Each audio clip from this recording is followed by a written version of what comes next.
कौन हो तुम? एसीपी रुद्रवीर सिंह।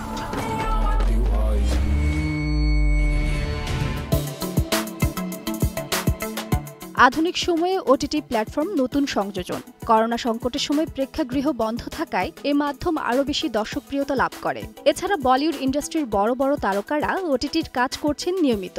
তাদের মধ্যে অন্যতম অজয় দেবগন। এই মাধ্যমে কাজের জন্য মোটা অঙ্কের অর্থ নিচ্ছেন এই অভিনেতা। জানা যায় ওটিটিতে সবচেয়ে বেশি পারিশ্রমিক নেওয়া অভিনেতা এখন অজয় দেবগন।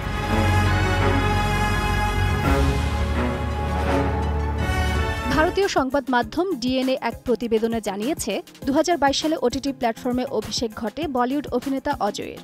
তার অভিনীত ক্রাইম থ্রিলার ঘরানার show Rudra the edge of darkness OTT platform Disney plus হটস্টারে মুক্তি পায়। এতে অজয়ের শক্তিশালী পারফরমেন্স ও ভার্সেন্টাইল অভিনয় সবচেয়ে বেশি পারিশ্রমিক নেওয়া বলিউড তারকাদের তালিকায় নিয়ে আসে।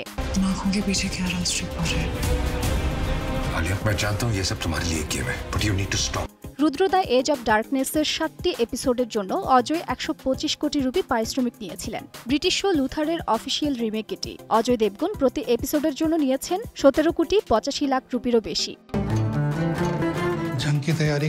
দ্বিতীয় অবস্থানে রয়েছেন সাইফ আলী খান। 8 পর্বে সেক্রেড অফ গেমস সিরিজের জন্য 15 কোটি রুপি নেন তিনি। পঙ্কজ ত্রিপাঠী মির্জাপুর 2 ও সেক্রেড অফ গেমস সিরিজের জন্য যথাক্রমে 10 ও 12 কোটি রুপি পারিশ্রমিক নেন। এরপর রয়েছেন মনোজ বাজপেয়ী, নওয়াজুদ্দিন সিদ্দিকী, রাধিকা আপ্তে, সামান্থা সহ আরও অনেকে। তাজরিন রিকা, সময় সংবাদ, ঢাকা।